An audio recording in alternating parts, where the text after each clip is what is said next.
Hi, in this tutorial I'm gonna teach you how to reorder your product variants in Shopify. Here is admin panel of my Shopify. I have to go to products. I have already one product here and I'm going to add another new product here.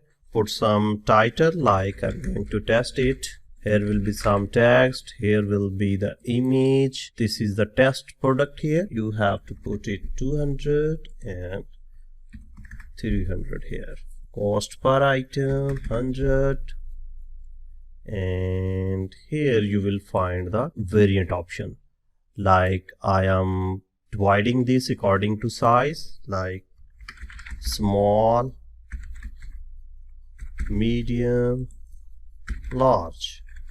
Now this is the time when you have the option of to reorder this.